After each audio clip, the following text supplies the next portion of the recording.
We're here in the beautiful Malta and we meet interesting people. And could you please introduce yourself, Dennis? Dennis O'Neill, Chief Investment Officer of DigiMax Global. Right. So DigiMax is like an institutional fund or hedge fund? Or? DigiMax Global, we are a publicly traded investment bank that focuses on funding security token offerings or STOs, and we do it on a global basis. What kind of trends do you see on the STO market? I mean, the STO market is at the beginning of the beginning. There's been about 100 transactions done to date. 60 of them have been done in the United States, utilizing what they call a Reg D offering that's typically used for a private placement. But I see this is an evolution in the market. I mean, basically we had the ICOs, and the problem with ICOs is that they were mostly unregulated. There was no transparency, there was no accountability, there was no shareholder rights, and there was very little due diligence. Now, when you look at security token offerings, they are fully regulated, full transparency, full accountability. These are typically, the companies that we're involved in are typically our post-revenue, so they have real traction in the marketplace. And so we have, it looks more like a traditional investment. So digital share? Yeah, digital currencies, basically what it is. A lot of the institutional investors that we speak to, it's easier for them to invest into an STO because it looks more like a traditional investment. They have shareholder rights and everything else. But what we've been offering lately is a hybrid, because some of these institutional investors, they're new to the cryptocurrencies and even STOs. So what we offer them is to invest in the company as a private equity investment with the right to convert into an STO. Oh, that's interesting. So an STO, I mean, normally it doesn't have any voting rights, so you have like... Oh, no, you can have voting rights, and many of them do. The real issue that we have right now with STOs is that, number one is that there's not that many STO exchanges that have been approved. So they need more and more STO exchanges to be approved. There hasn't been that many that have been launched on these platforms. So there's very few STOs that are actually registered on these platforms. And then the third thing is that there is the volume is very low. But all markets start that way. You know, I mean, no market starts with the boom. We're at the beginning of the hockey stick that it is going up. And I think what is really encouraging right now is that with the ICO market, and historically it's been 90% retail and 10% institutional investors. Now it's 90% institutional investors, 10% retail. So 90% of all the trading that happens in cryptocurrencies is driven by institutional investors. And 90% of the investment into, I would say, the larger cryptocurrency financings are all, I mean, it's mostly institutional investors. And the smaller deals are still being done by the retail. But one of the critical facts I think is important here is that only 10% of the institutions are active in the crypto market. So as we get the institutions to become more involved, I think we're going to be seeing, significantly higher dollars being invested into the space. Also in equity, but also direct in the currencies. Yeah, into the currencies, into the aftermarket. I mean, I was just at a conference called the Trading Show in Chicago, which is a trading show in blockchain and cryptocurrency. And the large institution, it was packed with large institutions. And do you have any names? Fidelity, everywhere down. I mean, it was, and they were complaining that there was more money available than there was product that was available, especially on the trading side, because they would like to trade more, but the volume isn't there, and they have, and because that the volume... STO side. Yeah, STOs and and the cryptocurrency side. A lot of the institutions start off trading what's liquid, most liquid, and then they move their way down. And the problem is that the volume is fragmented for cryptocurrencies because it's spread out over so many different exchanges that they would like to see more volume, they would like to be more active, and there's only so much money they can deploy without having to trade on, 24 exchanges, and that becomes cumbersome. All right. So they actually were complaining. They want to move into the action. There's more money than product available, and I think that is important. I think that it's important for to understand DigiMax Global, that what we look for in an STO is that we look for high quality management teams. We look for companies that have a real case for blockchain. We look for companies that have actual traction in the market, the product's launched, that they've just at least produced some revenues off that validates the model. And then we're looking for fair valuations because we're raising money from institutional investors. Right. Well, what is actually the business model?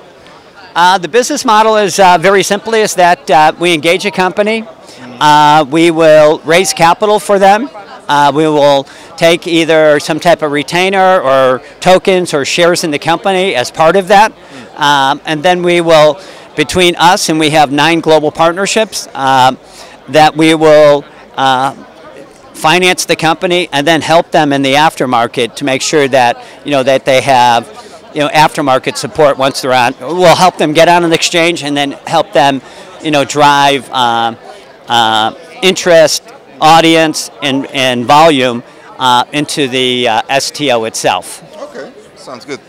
Just a few more questions. When you look at the spot market, like Bitcoin, Ethereum, what do you expect? I mean, we've seen a rise to $8,000. Yeah.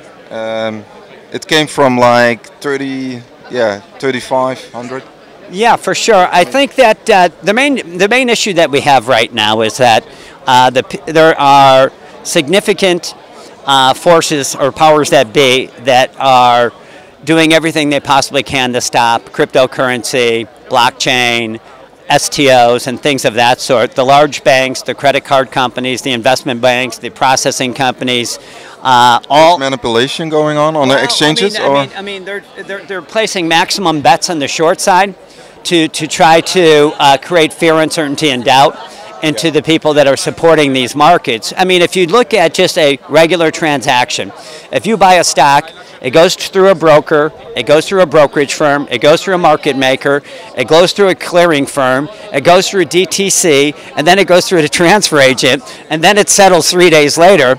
When you're talking about peer-to-peer, it goes from one end to the other end, usually transacts immediately, and you have all these bloated middlemen that are out of business. Yeah. So these markets are a direct threat to large banks, investment banks, credit card companies, processing companies, and they're doing everything in their ability to hinder the market as far as developing and moving forward. So that's your feeling, or do you have actually you've seen the behavior? Well, you just have to understand. I mean, these are multi-trillion-dollar markets. They're about to be disrupted. If I was sitting in that seat, I would be doing everything I can to undermine whatever's trying to disrupt them. I mean, it's just it's a human reaction, or for sure. I mean, if somebody comes and tries to take your land, you're going to try to defend it.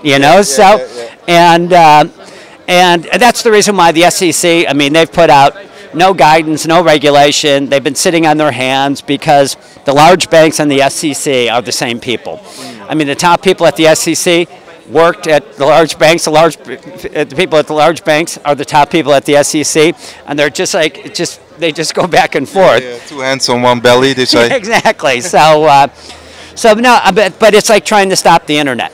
So I mean, still trying to stop the internet. I know they are, but I mean, it's anytime you have a technology that's better, faster, cheaper, 100% transparent, 10 times safer, and it has a a ledger digital ledger that can't be changed, so you can't cook the books. So this is just a better way forward. It's a better technology for the marketplace.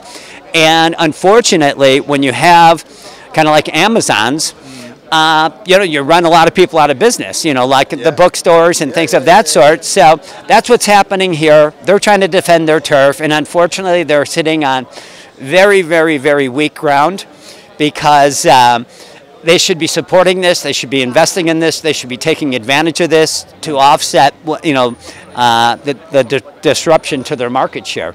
All right.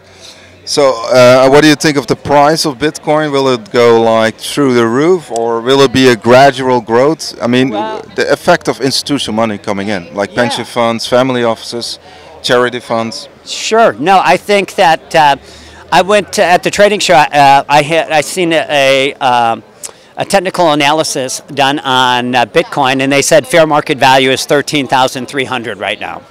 So that's, I mean, and that took in dozens of different type of technical indicators. So I think that the fair market is about 13,300 right now. I went through all those numbers. I think that as the usability case gets better and we start seeing it used in the marketplace more and more. Microsoft. Yeah, I mean everybody's going. I mean, it was reported that China owns 20% of all Bitcoin. So.